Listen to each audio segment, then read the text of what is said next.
Boa noite com Jesus. Nós vamos continuar um assunto muito importante que está relacionado com as últimas coisas. Essa é a verdadeira escatologia, porque é uma revelação, não é um estudo apenas, estudo das últimas coisas, mas a revelação das últimas coisas. É muito importante nós sabermos, inclusive isso influi até no estado de saúde das pessoas, em todos os aspectos da vida. Isto porque a pessoa fica preparada em todos os sentidos para o que vai acontecer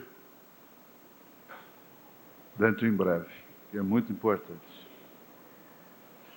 Nós vamos ficar de pé. Depois da leitura, o irmão Rinaldo ainda vai cantar um hino para nós. Meu tributo. Meu tributo.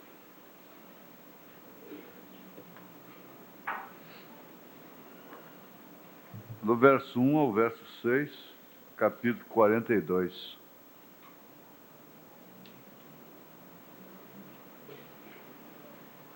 Do livro de Jó, né?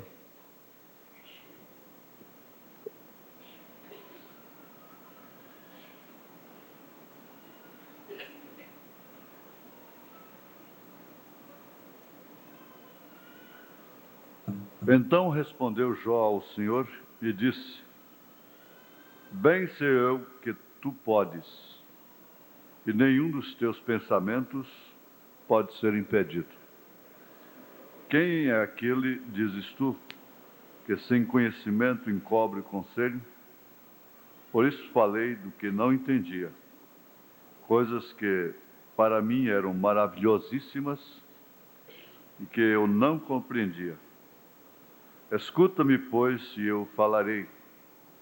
Eu te perguntarei e tu ensina-me. Com o ouvir dos meus ouvidos ouvi, mas agora te veem os meus olhos.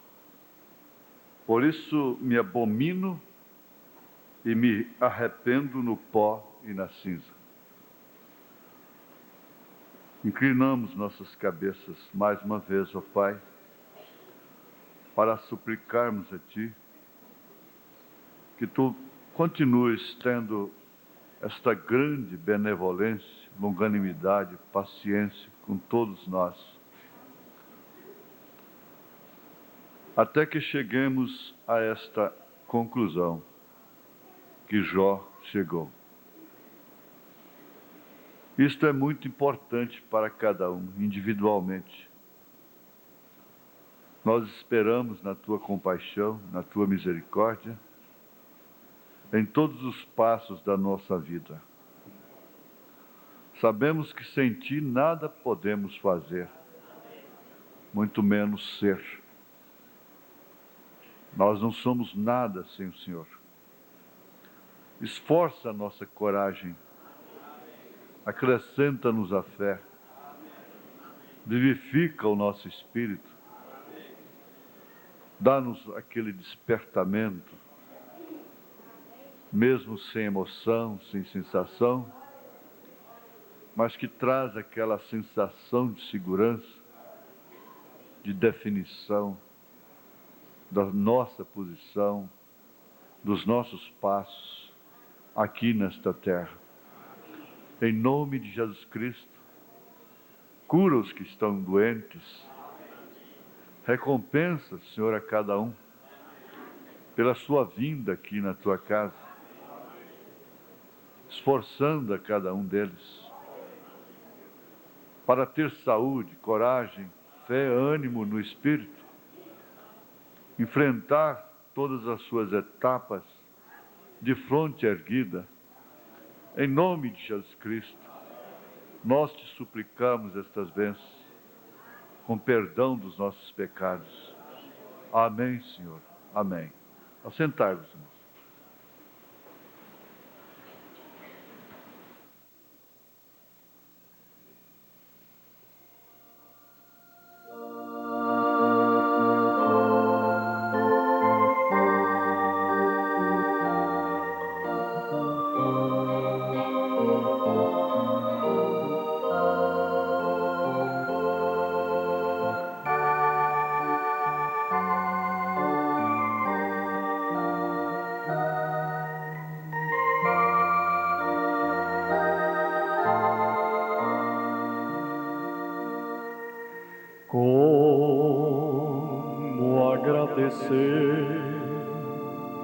Ah, meu Deus, o que fez por mim?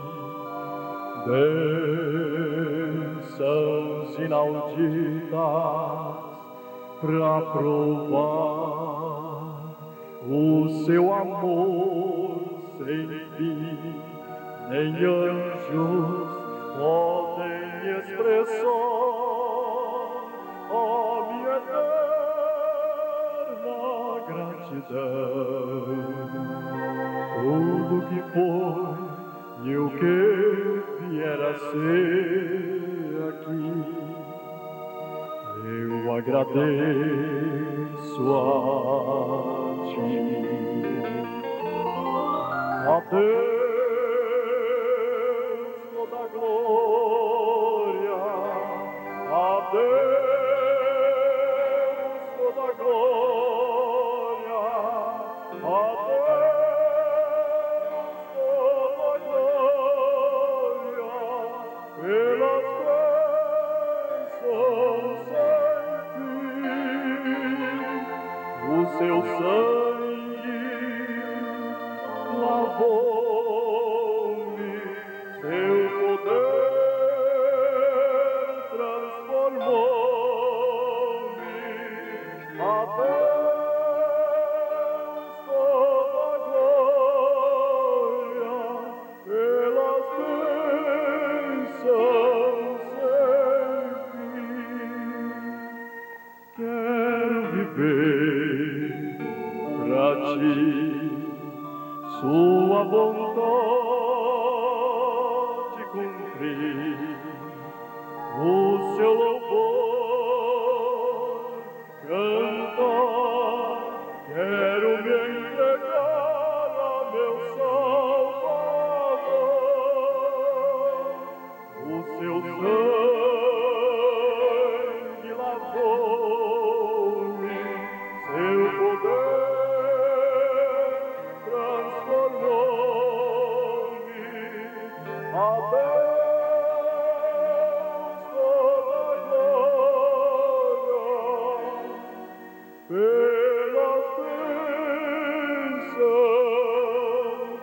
sem fim.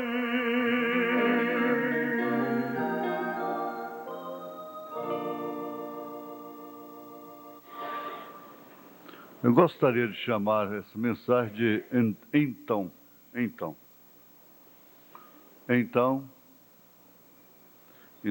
Depois. Quando um homem passa para a retaguarda, vive e age somente em sua própria defesa,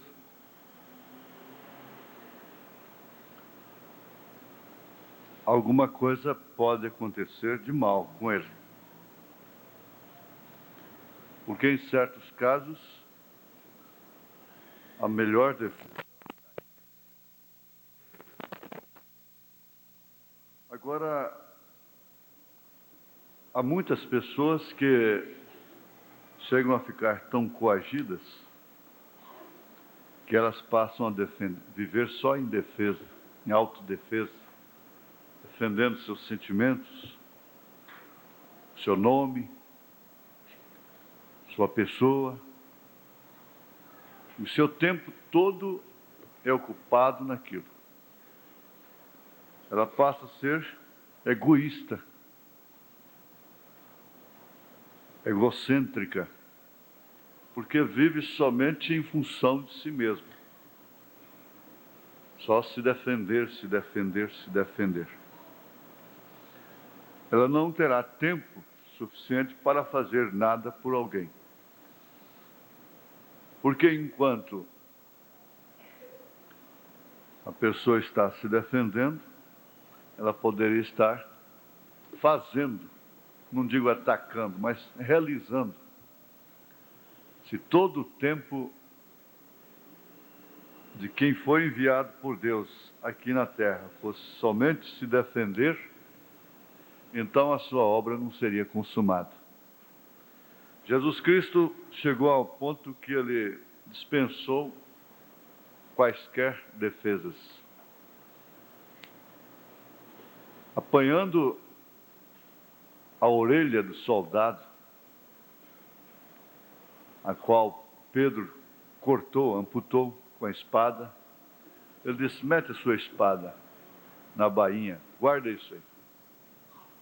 Eu vim para essa hora. Você não tem que me defender. É chegada a minha hora e não adianta você querer me defender, Pedro.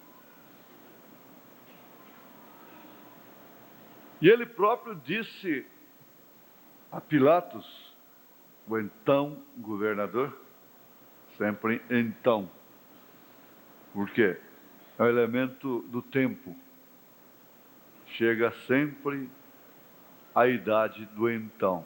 Então, o então governador, ele disse: se meu reino fosse deste mundo, os meus pelejariam por ele. Eu poderia pedir agora uma miríade de anjos, e eles lutariam por mim. Bastava um anjo só, quanto mais uma miríade. As pessoas que têm Cristo, ao longo do tempo, vão chegando a esta conclusão. Tem um momento que elas chegam a esse estado.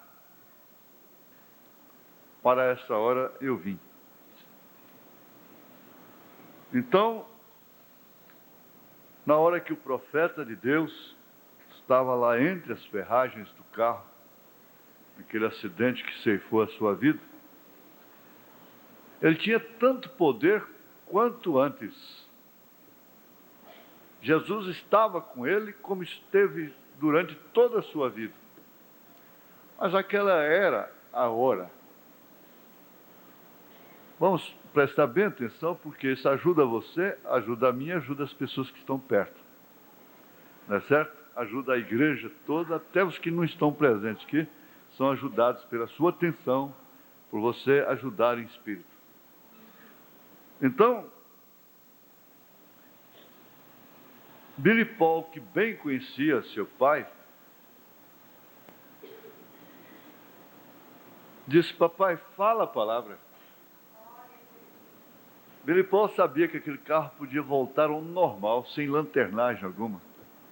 Bastava falar. Ele não falou uma palavra sequer, a não ser pôr a sua mão sobre sua esposa, que estava morta, e ressuscitá-la. A sua filha, Sara, que provavelmente vai dar seu testemunho para nós aqui, segundo sua carta. Segundo nos consta, estava com a espinha fraturada. Mas hoje é mãe de 8 filhos. Não morreu, não ficou paralítica. Mas Billy Paul insistia: papai, fala a palavra. Ele apenas olhou para Billy Paul. Fala. O senhor tem muito como se defender disto. Analisando assim por ele naquela hora, o senhor se lembra daquele dia que o senhor mandou passar com aquela mulher que estava na cadeira de rodas e não tinha por onde passar? A parede abriu na hora e eu passei com ela, a parede fechou de novo, sem nenhum sinal. O senhor se lembra disso? O senhor se lembra da neve, da tempestade de neve? O senhor se lembra dos esquilos? Do peixinho? Quanto mais vale o senhor do que aquele peixinho que o senhor ressuscitou? Fala a palavra. O seu olhar disse: não, Billy, chegou a minha hora. Eu vou passar para o então. Então, houve um homem chamado William Marion Branham. Ele não podia mais trabalhar em sua própria defesa, mas chegar para cada um mães e pais, maridos que vivem defendendo esposa defendendo o marido, defendendo filhos, vivendo em função dos tais. Chega o momento que não pode fazer mais nada. Graças a Deus, porque uma vez que nós caímos nessa dimensão, para assim Deus expressar seus atributos, Salvador, Curador, Libertador, ser o Zoso, que quer dizer tudo isso, Jeová, Zoso. Então, uma vez que fomos criados, viemos ao mundo nesta dimensão, é bom. O Senhor Jesus disse que ele tinha que sofrer um batismo e que ele estava com pressa. Como me angustio para que isso chegue a hora. Eu tenho pressa, porque eu sei que eu tenho que passar por isto. Por que não acontece logo? E era o batismo da cruz, do sofrimento, quando ele seria deixado pelo próprio Pai, exclamaria: Eloi, Eloi, lama sabachthani, Deus meu, por que me desamparaste? Cada um de nós, sem exceção de nenhum, está fadado, sujeito a isto. Mas uma coisa gostosa, parece que a nossa dimensão, a nossa dimensão não se contenta, não se satisfaz em saber destas verdades, destas promessas, a menos que nos desliguemos totalmente dela e dos nossos sentidos e entremos nesse espírito, o que significa véu adentro.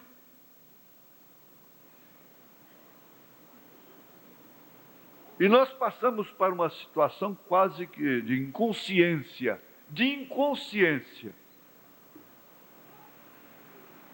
e passamos a ignorar os problemas, os sentimentos, as enfermidades, por mais graves que sejam,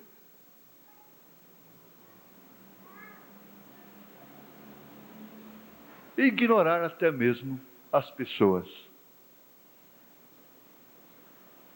Nós chegamos tarde, um pouco tarde, encostamos numa casa que estava um barulho tremendo. No dia do aniversário de um filho, eu devia agradecer em primeiro lugar aquela que sofreu a dor de parto e honrá-la, fazer alguma coisa que pudesse alegrá-la, honrá-la. Não é no dia do aniversário dela, não. Mas hoje eu perguntei para aquela mãe: como é que é? Você conseguiu dormir? Ela disse: eu simplesmente fechei minha porta e dormi. Estava cedo aqui na escola dominical. Simplesmente fechei minha porta e dormi. Graças a Deus. Simplesmente fechei a minha porta e dormi.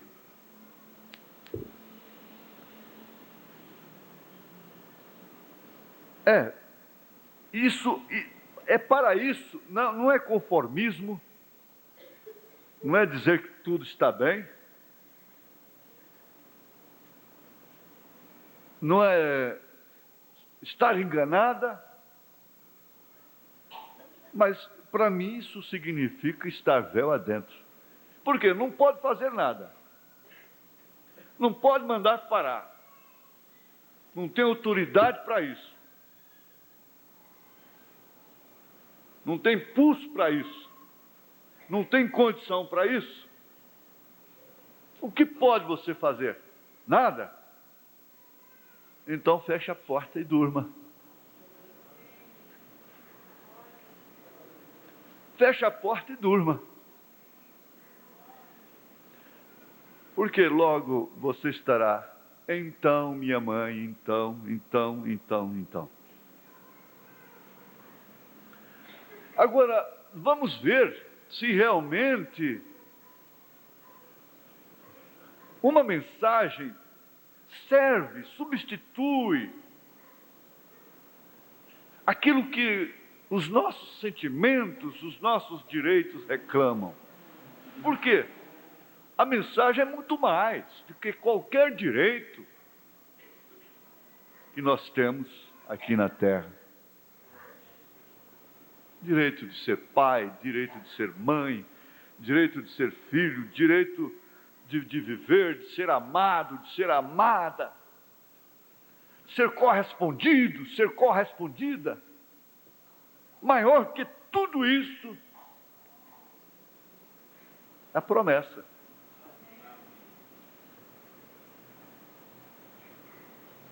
Então, onde eu posso ter certeza absoluta de confortar, de animar o povo, está aqui. O profeta diz, na mensagem Perguntas e Respostas, número 1, parágrafo 58. A metade do parágrafo em diante, ele diz: e quando começarem a se congregar, então os que vivermos e ficarmos, seremos transformados.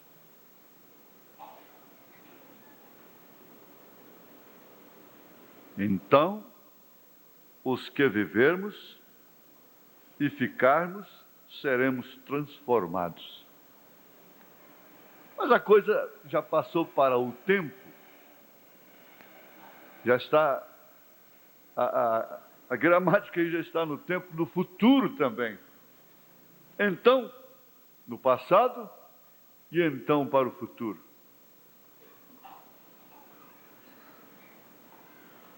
Os que vivermos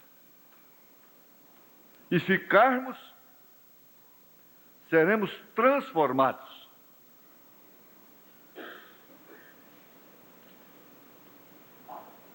Essa certeza você pode carregar.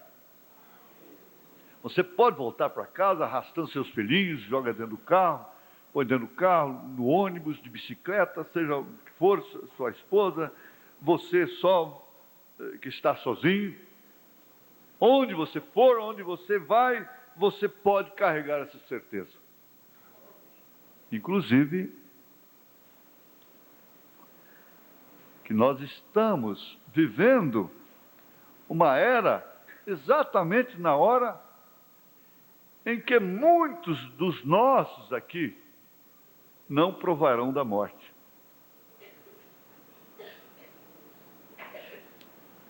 O profeta disse: eu não morrerei de velho sem que o rapto aconteça.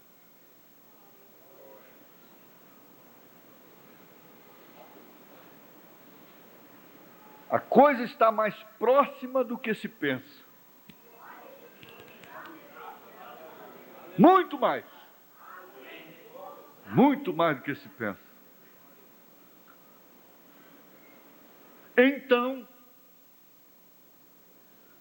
Então, os que vivermos e ficarmos, seremos transformados.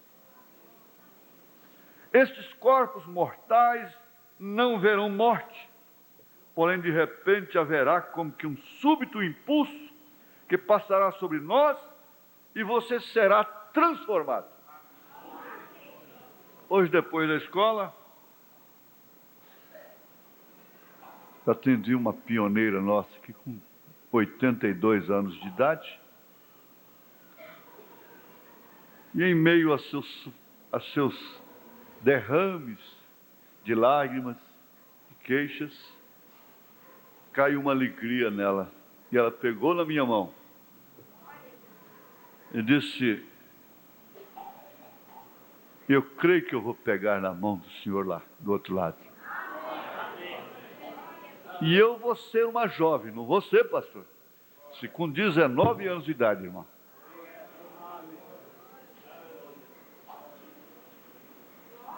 Depois de falar, queixar, de chorar, e ainda já com 82 anos de idade, suportando filho bêbado, suportando marido rabugento, na linguagem do profeta, de repente cai aquela sensação: mas eu vou para o outro lado, eu vou pegar na mão do senhor, eu tenho certeza. Então eu serei jovem, não? Sim, 19 anos de idade.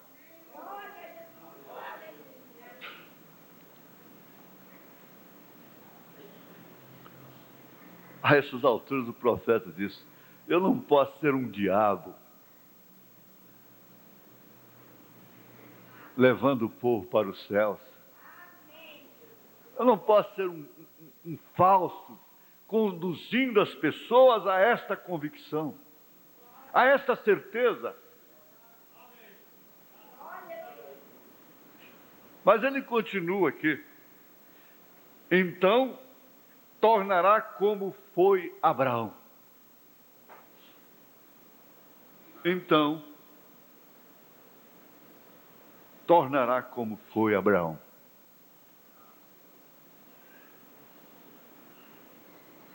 De um velho a um jovem. Então tornará como foi Sara. De uma velha a uma jovem.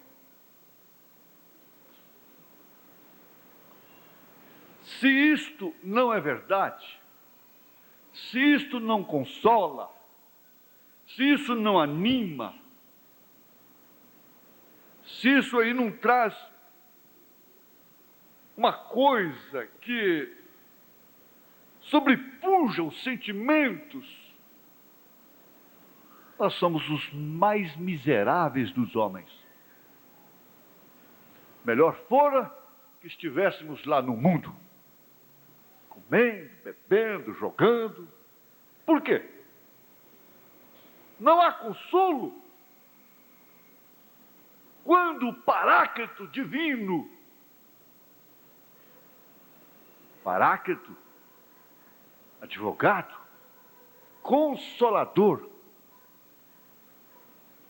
com um ministério específico de consolar.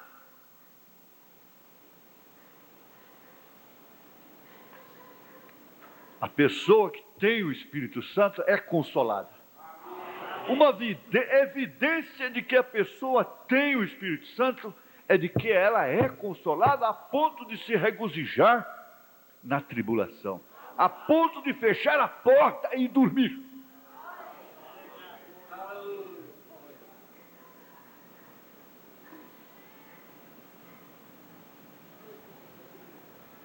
Ah, não tem como.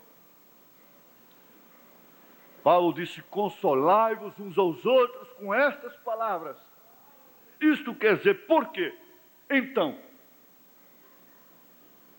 para que veio o Espírito Santo? Somente para corrigir, açoitar, acusar? Não.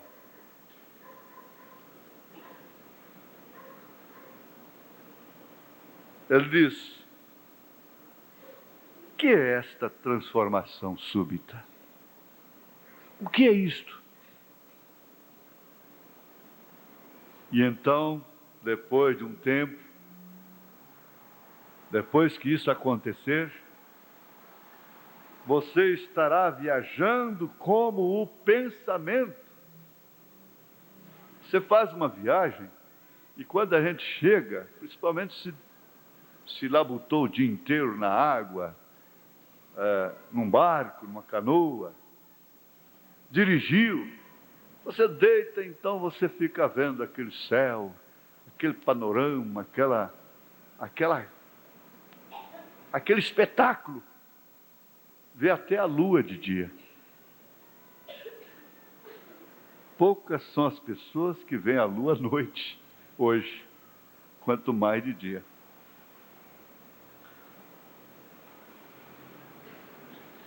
Então você viaja no pensamento, porque estas coisas acompanham o nosso espírito. Atmosfera, lugares, contatos com a natureza acompanham o nosso espírito. Você não se desliga daquilo de uma hora para outra como se corta uma luz.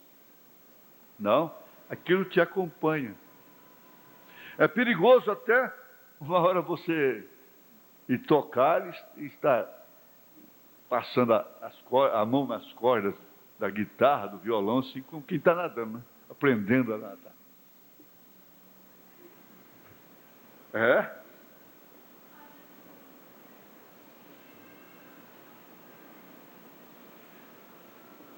Você viu como é fácil ir lá no Araguaia agora? Quem já foi no Araguaia, pense no Araguaia. Você vai lá, não vai? O crepúsculo no Araguaia é uma maravilha.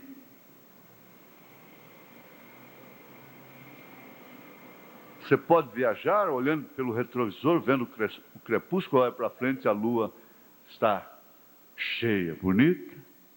Então você vê beleza, lua, crepúsculo. O seu espírito viaja, seu pensamento viaja, e você vai longe, longe, numa fração de segundo. Então ele diz: estás viajando como o pensamento. Agora, é na realidade, no fato. É de verdade. É como o pensamento. Como?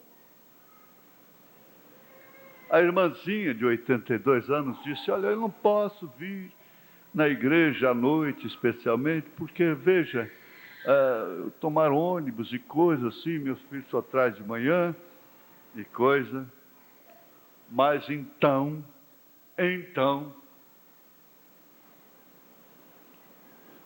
ela terá uma facilidade de locomoção como pensamento.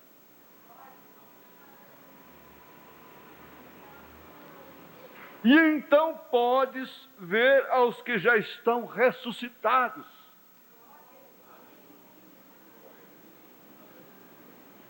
Eu quero ver qual a ciência que tem tal poder, qual o poder que tem tal poder, qual a nação, qual o poder político, monetário, religioso,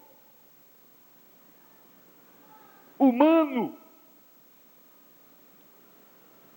tem tal poder de ver, de conversar, de se irmanar com aqueles que foram ressuscitados.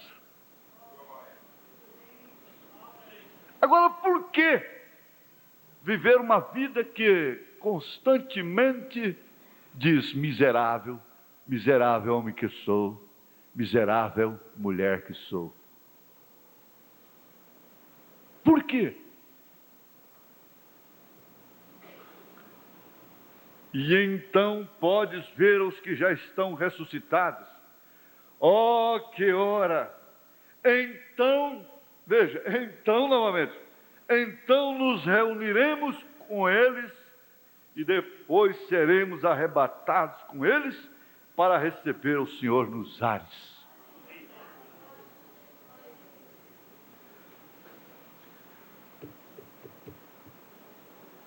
Note a transformação.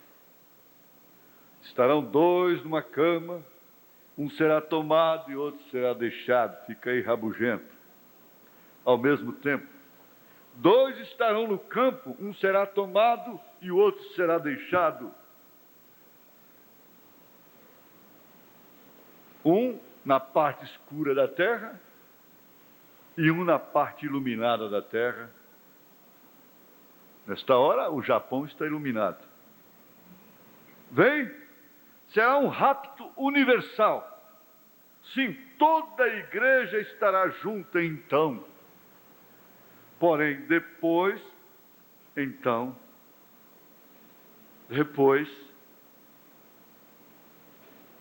que comecem a ressurreição e o rapto. A título de reprisar, na mensagem 3 Classes de Crentes, parágrafo 48, ele está dizendo: quanto mais quando, então, vermos que estamos nesta era e que estas coisas têm que ser assim. Eu certamente creio que quando esta noiva eleita, chamada e posta no livro da vida, então virá um estrondo do céu que infundirá um tremendo batismo do Espírito Santo nesta noiva, a tal ponto que a tirará da terra no rapto. Deus o tem prometido. Foi o mesmo Deus que disse: haja e houve luz. Foi quem disse isto. Deus o tem prometido.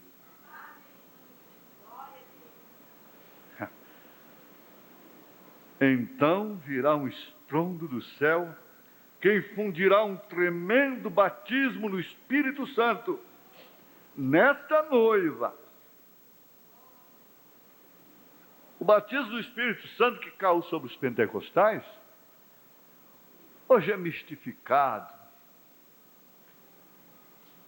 O mundo todo, até os católicos recebem esse batismo do Espírito Santo. Lá no Morumbi, no estádio de futebol, eles falam em línguas estranhas, dançam no Espírito, profetizam. E depois fazem o sinal da cruz, Ave Maria, cheia de graça, etc. Mas esse batismo que cairá sobre a noiva, não vai para um Morumbi, seja o que lá. Não vai para estádio de futebol.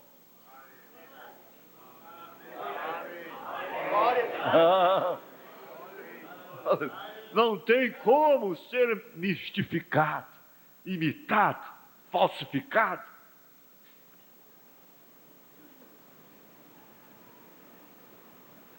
É somente exclusivo para ela.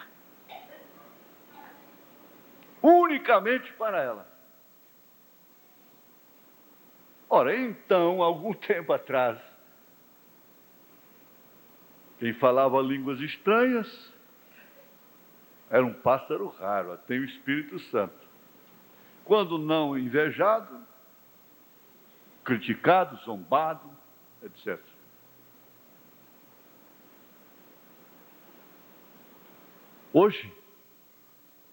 Hoje, mulheres vestidas de fio dental, se é que é vestido, falam língua estranha,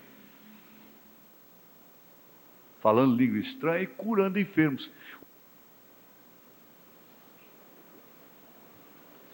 Agora, esse batismo, que então virá um estrondo do céu que fundirá um tremendo batismo do Espírito Santo nesta noiva.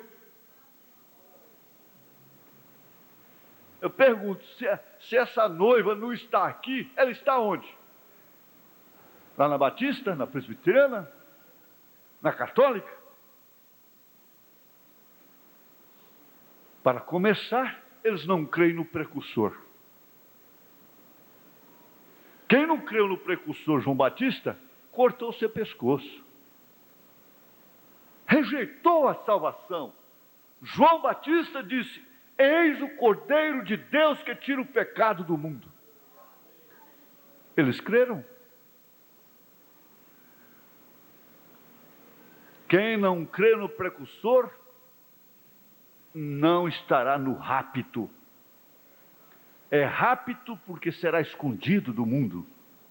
Não é um espetáculo público. Vai sumir um povo da terra, vai desaparecer de uma hora para outra. Porque assim diz o Senhor. Não é um pensamento teológico aprendido em seminário. É assim diz o Senhor Deus dos exércitos.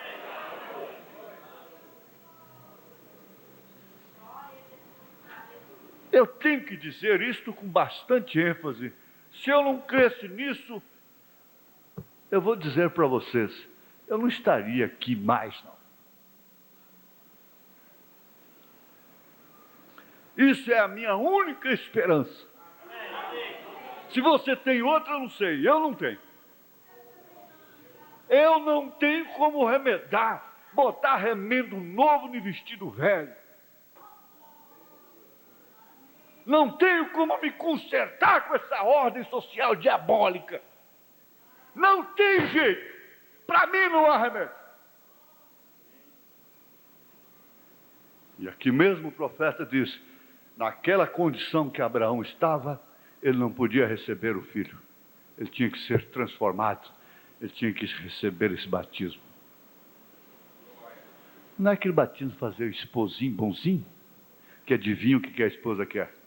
Não é um batismo para fazer aquela mulher que faz mágica para o marido, para filhos. Não.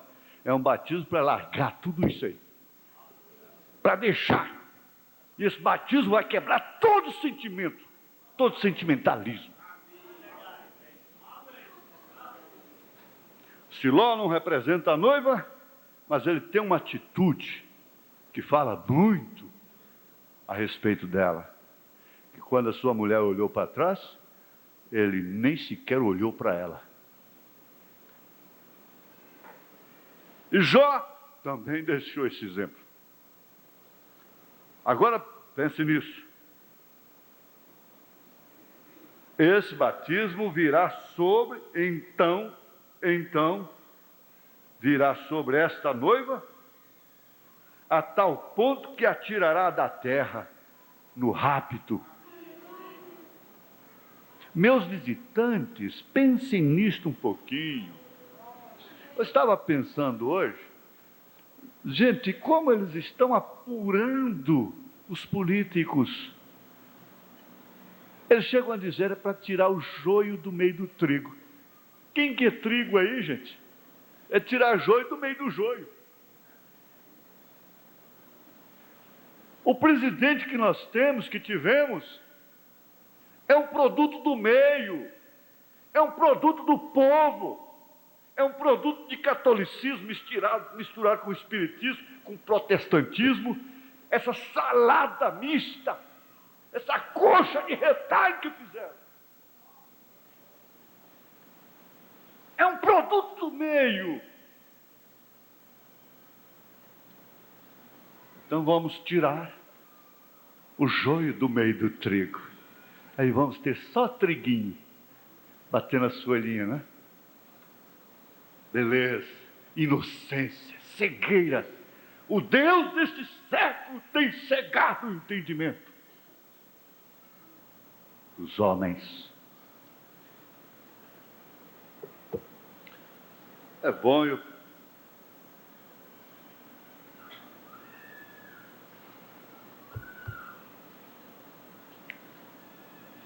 é Deus em sua igreja. Então, será Deus em sua igreja. É o mistério tríplice de Deus. Deus em Cristo, Cristo na igreja. E a igreja no reino restaurado. Deus não numa pessoa, num santo homem. Um santo homem, sua santidade. Não. É Deus num povo. Ele está em sua igreja universal. Porque a igreja católica é a igreja de Cristo. Católico quer dizer universal. Eu sou católico.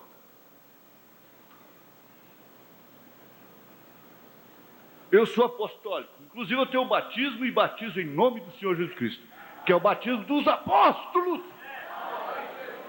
Não existe apostólico, que nem usa o batismo de São Pedro. Atos 2,38. Como pode ser apostólica? Crendo em 3 deuses, 3 pessoas distintas. Os apóstolos nunca creram nisso. Eu sou católico apostólico, não romano, cristão. Você é católico apostólico cristão. A Igreja de Cristo, ela é católica apostólica cristã. Portanto, ela é universal. Não é universal do reino de Deus, metida na política e no comércio da cura divina, não. Não é essa. Não. Essa é a razão pela qual eu disse: as obras que eu faço, vós também as fareis. Mais. O King James, a tradução de João de Almeida, maiores, obras maiores. Porém, a tradução correta aqui é: mais que estas vós fareis. Deus foi contido e confinado num homem chamado Jesus Cristo. Porém, agora ele está contido e confinado em toda a Igreja Universal do Deus vivo. Mas Jesus não pode vir. Ele não pode vir até que a igreja reconheça isto. Então ele virá. Ele diz aqui, perguntas e respostas, número 2, parágrafo 120. E Jesus não pode vir até que a igreja, um corpo de crentes, e o ministério que uma vez ele deixou, terá que ser o mesmo então. E logo isso traz o poder. Então, seremos aperfeiçoados. Paulo disse em Hebreus capítulo 11, que aqueles lá dependem de nós, para que não fossem aperfeiçoados sem nós. Então, eles esperam por nós. Eles têm que ter este ministério para ressuscitar os luteranos, isso falando de Deus na igreja, aos wesleyanos e a todos aqueles através de suas eras. Quando isto vier, então, onde se congregarem as águias, onde estiver o corpo morto, então ali se ajuntarão as águias. Era a pergunta. É justo, perfeito. Espero que isso haja respondido realmente a todas as perguntas sobre o assunto.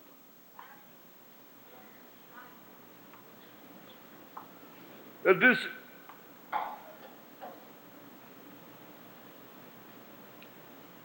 aqui na mensagem de desespero, parágrafo 48, eu quero ver se eu dou conta de terminar todo o programa aqui.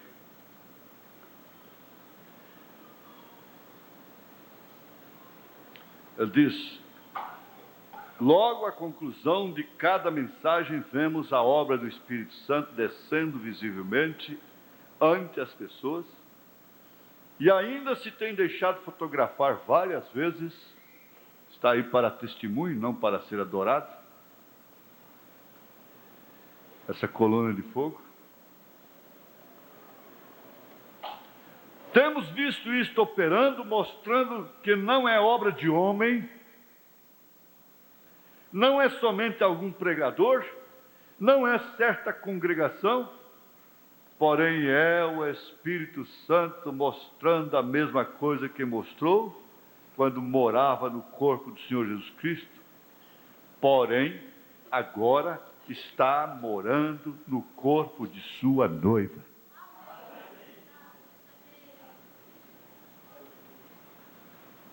Isso deveria nos levar ao desespero. Todos aqueles, o desespero por isto. Então isto levaria a nossa fé para passar por cima dos nossos sentimentos.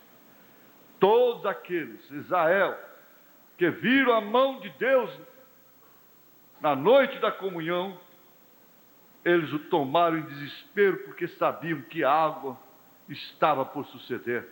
A vinda do Senhor será uma saída súbita e secreta para o mundo. O mundo já está nos ignorando há muito tempo.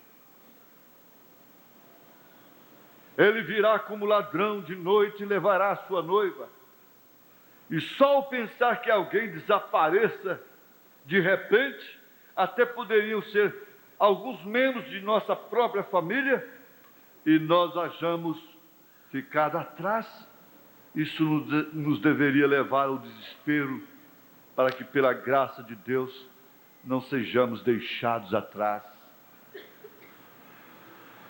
Se há uma coisa que anelo, Senhor, é não ficar para trás. Lembra-te de mim quando as lágrimas caírem. Lembra-te de mim quando não se encontrarem os amigos. Quando passar este rio Jordão, e quando tu estiveres passando a lista, lembra-te de mim. Lembra-te de mim. Então, assim que ela estiver convicta disso, e receber esta unção, o cumprimento desta promessa, o piano tocará sozinho. Vocês que conhecem a história, o profeta estava numa reunião, um auditório enorme, superlotado, e lá havia uma criança que sofria de um mal, não sei se era paralítica ou epilepsia, paralítica. Foi levado na plataforma, e quando ele orou, que a criança foi curada na hora. Havia uma moça de cabelos loiros no piano, cabelos longos, e ela saiu dançando no espírito. Deixou o piano e saiu dançando no espírito. Quando viu aquela maravilha, o piano continuou tocando sozinho. O grande curador.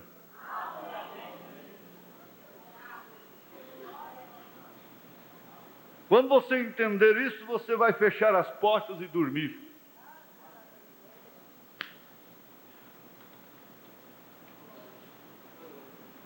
Vai fechar as portas e dormir. Aleluia. Aleluia. Isso quer dizer que, mesmo suas mãos sendo mágicas, especialistas em teclas,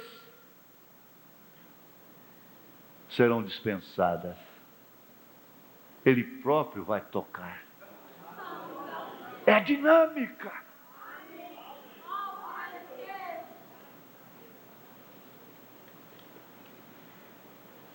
Ele diz aqui, eu quero que vocês recordem disto. E eu vou tentar passar por isto outra vez de manhã. Gentios, o evangelho que é dado a eles, é do evangelho de fé, e não de obras de maneira nenhuma. Vem. Como eu disse ontem à noite, quando o Espírito Santo caiu no Pentecostes, quando eles desceram até os judeus, Atos 19, 5, eles tiveram que colocar as mãos naqueles para recebê-lo. E quando eles desceram até os samaritanos, eles tinham que colocar as mãos sobre eles. Mas quando eles chegaram até os gentios na casa de Cornélio, preste atenção, vocês que gostam demais de pôr a mão na cabeça. Põe a mão na minha cabeça, põe a mão na minha cabeça. Preste bem atenção.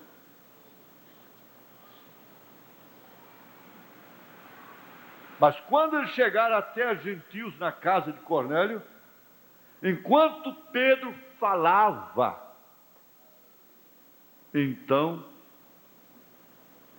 as palavras, então o Espírito Santo caiu sobre eles, sem nenhuma imposição de mãos.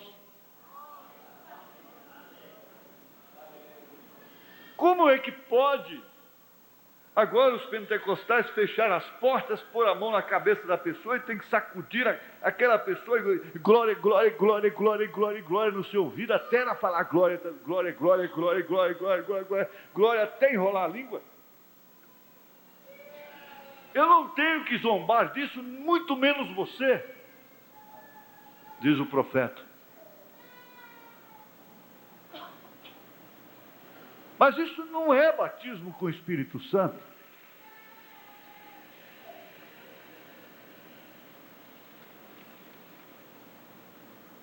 Sem nenhuma imposição de mãos. O piano tocando só. Cornélio recebeu, e sua casa recebeu, sem ninguém colocar as mãos sobre ele. E o criado lá do centurião gentil, gentílico lá, o centurião, foi curado sem Jesus botar as mãos sobre ele. Ele disse: eu não sou digno de que entre debaixo do meu telhado, diga apenas uma palavra, o meu criado será curado. Enquanto Pedro falava, ele pregava, falava das maravilhas de Jesus, então o Espírito Santo caiu sobre eles, sem nenhuma imposição de mãos.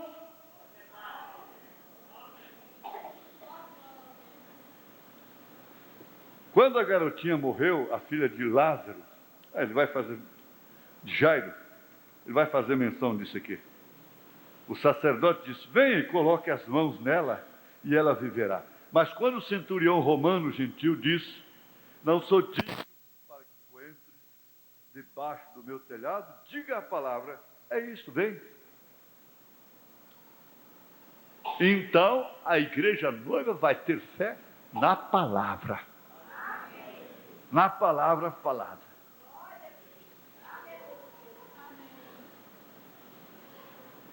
A mulher sirofenícia grega, realmente o que ela era, quando Jesus lhe disse: não é próprio tomar o pão dos filhos e lançá-los aos cães, ela disse: é verdade, Senhor, mas os cachorrinhos também comem das migalhas que caem da mesa de seus donos. Ele disse: por teres dito isto, o diabo saiu da tua filha. Ele não pôs as mãos sobre ela.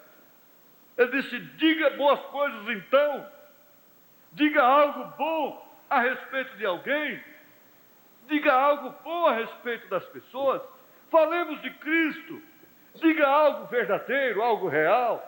Esta é a maneira de se livrar de demônios. O irmão observou: como que você pode botar dentro de sua casa uma reportagem como aqui agora? Aqui agora. Só crime, sangue, desgraça, veneno, destruição. Chamando demônios para a sua casa. O que fazem os demônios? Notícias. Não tem um noticiário de só boas notícias, só tem noticiário de más notícias.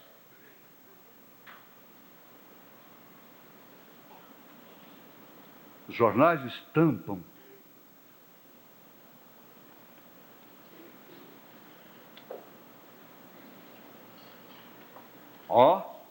você sabe o que faz aquilo? Aquilo atrai demônios. E esta é a maneira de se livrar de demônios. Ele não orou pela menina. Ele nunca disse nada a respeito dela ser curada. Ele simplesmente disse: por que disseste isto? por teres dito isto, então sua filha foi libertada, lá onde estava.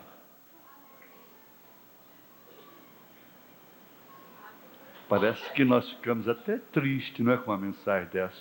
Mas escuta, e quando um pregador chega aqui e que está muito ungido e que chama a gente na frente, não é bom a gente ir lá e botar a mão na cabecinha da gente, não.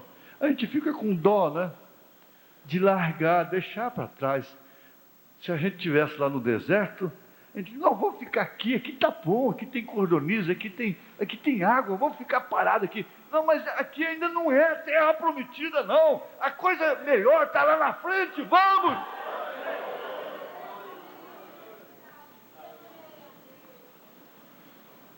Vamos caminhar. Não, eu quero ficar aqui, só nisto, toda a vida.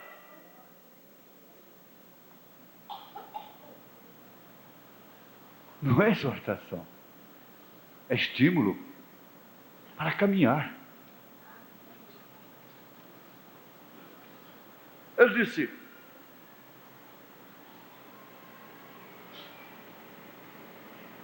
Hattie Wright, outro dia, ela não pediu por nada. É aquela viúva, a irmã Moser Hattie. Ele estava na casa daquela viúva, e ela simplesmente sentada lá, porém ela disse a coisa correta que agradou o Espírito Santo. E o Espírito Santo falou de volta e disse: Hattie, peça qualquer coisa que você desejar. Qualquer coisa que você precisa ou quer. Descubra se isto é verdadeiro ou não. Peça qualquer coisa.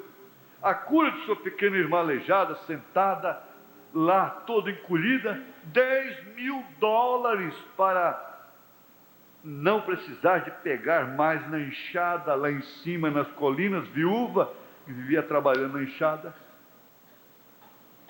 A juventude restauraria o seu corpo bem gasto. Você ficaria uma mulher bem mais conservada. Você não estaria se desgastando mais no cabo da enxada.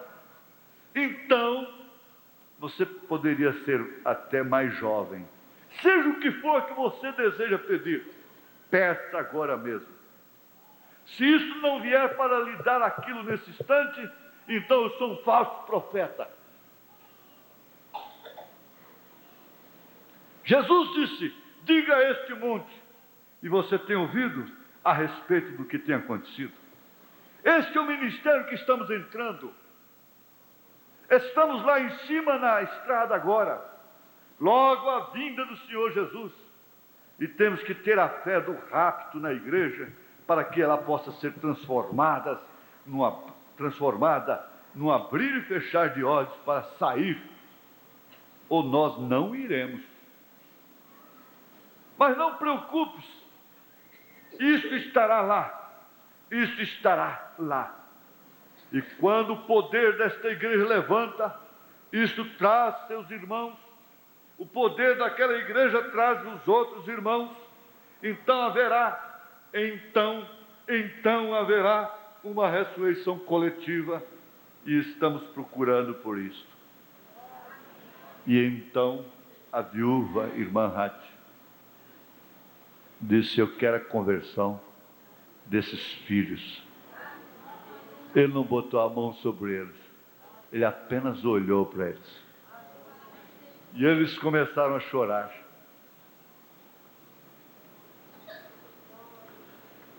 Agora há um teste. Eu quero ver esse teste convosco a respeito de Abraão. Na mensagem Possuindo as Portas do Inimigo, parágrafo 9 e 10. Deus havia testado o patriarca porque ele lhe havia dado uma promessa. Você também será testado. Então, depois de testado, se fores aprovado, você terá a mesma vitória de Abraão, porque você tem a mesma promessa. E quando Deus faz uma promessa, Ele deseja estar certo que esta pessoa é digna da promessa. antes dele cumprir o que ele disse ou o que ele promete, então, Abraão havia sido prometido que através de sua semente, todo mundo seria abençoado, ele teria um filho, e este filho dele deveria vir uma semente que abençoaria toda a terra. E Abraão, quando a promessa foi dada a ele, estava com 65 anos de idade, e Sara, sua esposa, estava com 70, Abraão. E Sara, sua esposa, estava com 65 anos de idade. Mas a Bíblia nos diz que Abraão não vacilou na promessa de Deus, através de incredulidade, mas foi forte. A coisa ia piorando cada dia que passava. Foi forte, dando louvores a Deus. Então, Deus, tempo após tempo, o testava. Mas ele havia chegado àquele teste final antes que a bênção acontecesse. E esta é a maneira que é com toda a semente de Abraão. Se você é semente de Abraão, você tem que entender que você está sendo testada, que você está sendo testado. Deus nos dá aquele teste pouco antes dele nos dar a promessa. O que te faz digno é crer. E se isso fosse possível, eu gostaria de dizer algo aqui pessoalmente, mas eu segurarei isso. Aquele teste final para ver como você reagirá nele. Você está passando por ele. E quando ele deu a Abraão esse teste, então ele encontrou Abraão tão fiel como ele era quando ele começou. Abraão cria da mesma forma. Que bênção seria nesta manhã ou nesta noite, se nós que tomamos a sua promessa de cura, permanecêssemos tão fiéis como estávamos quando aceitamos isto.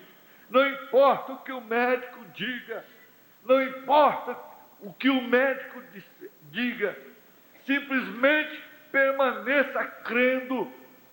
Então, Deus é fiel para cumprir a sua promessa.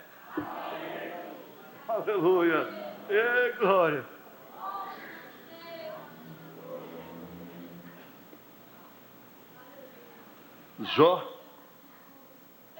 Jó, depois de testado, disse: com o ouvido dos meus ouvidos ouvi, mas agora te veem meus olhos. Tudo isso que você está ouvindo, você vai ver. Ele ouviu na lepra, na miséria, na desgraça, no desprezo, na dor.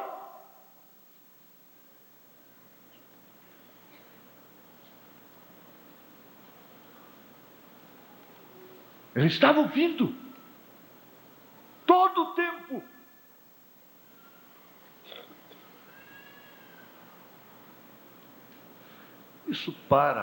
Isso encerra todo o assunto. Aqui está o salário, aqui está a recompensa de quem prega, de quem anuncia verdades como nós pregamos, como eu vos prego, como estes homens que sobem aqui têm pregado. Aí está a grande recompensa. Não é comprar roupa, não é ter um carro, não é isso.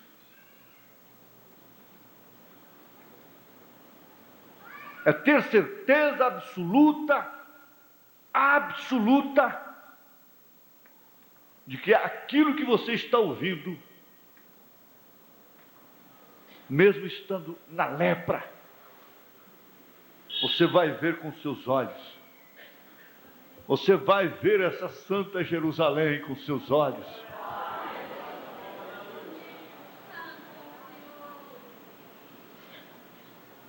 O sacerdote lá diz: ele não pode pregar os céus de glória, ele não pode pregar os céus, uma cidade santa, ele tem que pregar um purgatório.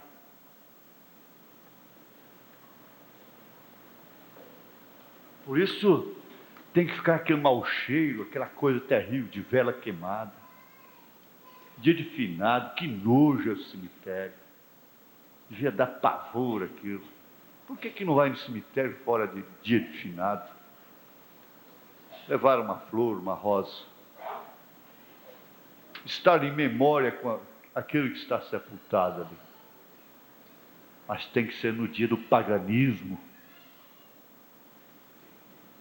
aquele mau cheiro terrível, falando de uma coisa funesta, negra, precisa de vela para iluminar a alma.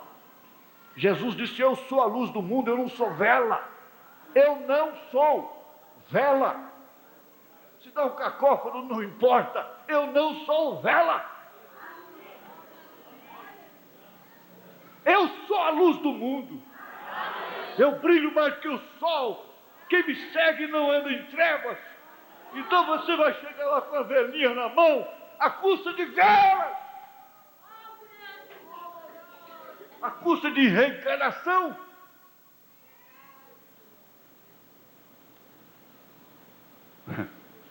Chama aquele ladrão crucificado lá para pregar aquilo. Ele diz: não existe purgatório. Mesmo para ladrão, não. Não existe reencarnação? Não. Lá da cruz eu fui direto para o paraíso. O paraíso!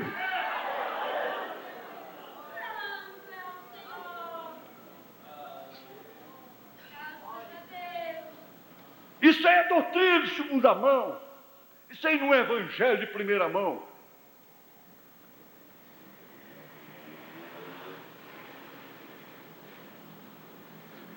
Mas, porém, todavia, não importa.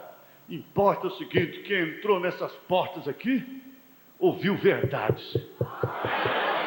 Ouviu verdades. Não é aquele que crê em mim, é aquele que crê nele, Senhor Jesus Cristo, o mesmo ontem, hoje, eternamente. É aquele que crê em sua palavra.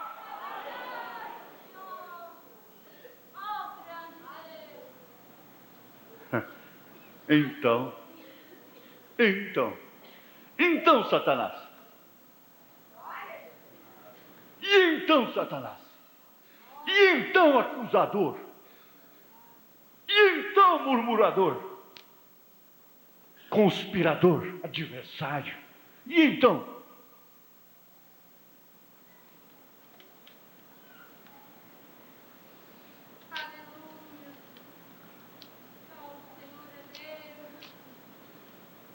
Escuta-me, pois, e eu falarei. Eu te perguntarei, tu ensina-me. Com o ouvir dos meus ouvidos ouvi, mas agora te veem os meus olhos. Agora eu posso ver aquilo que eu ouvi. Você nunca ouviu aqui que eu sou teu Salvador. Você nunca ouviu aqui que eu vou te levar no rapto. Você nunca ouviu aqui que eu te curo. Você só ouviu aqui que Ele,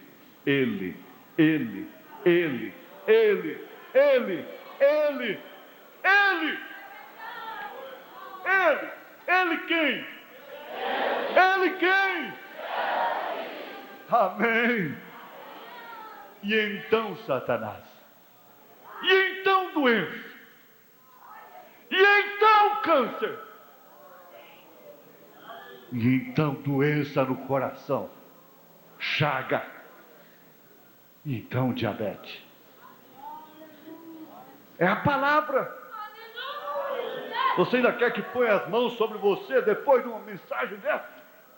A sua fé está enferrujada, está paralisada pelos sentimentos.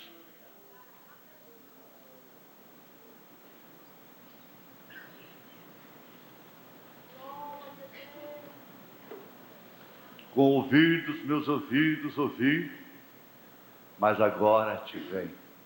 Vocês se lembram daquela experiência lá da samaritana? Que o que eles disseram para ela já não é mais pelo teu dito, mas é pelo que vemos.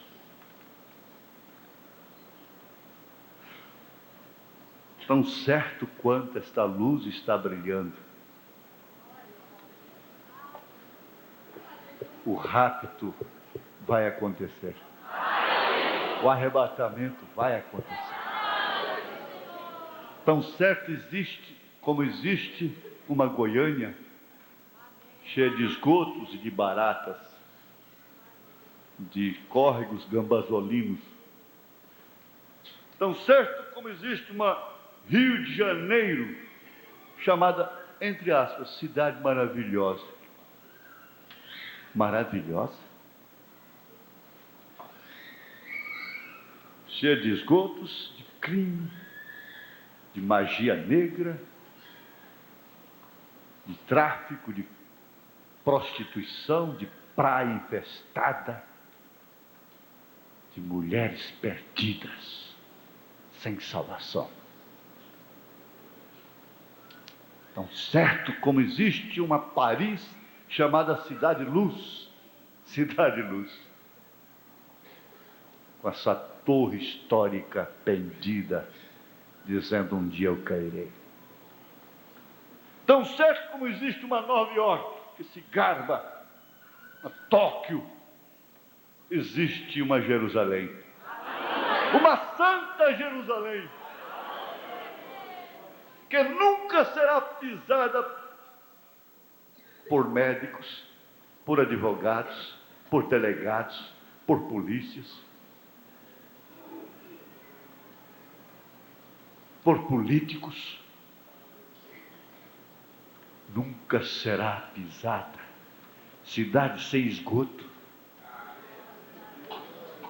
Cidade sem esgoto? Por quê? Então que imundícia vai ser essa? Não. Que pureza vai ser essa? É que o corpo glorificado não tem essas necessidades fisiológicas. Cidade sem muriçoca, sem barata, sem perereca.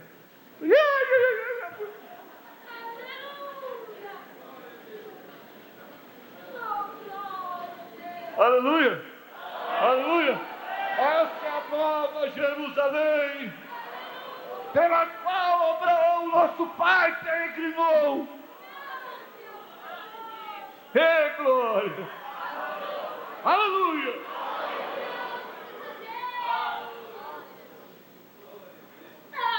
Eu tenho um amigo, um colega, se eu estiver pregando uma barata subir na perna dele, ele vai no rápido, na hora. Se ele vê uma barata, ele perde a mensagem. Eu disse: ainda bem que lá não vai ter barata. Se lá tivesse barata, eu não queria ir para lá nunca. Não tem piolhos, não tem sarna para coçar, não tem enredos, problemas. Essa cidade está construída, paga, comprada, casas de ouro, praças de cristais,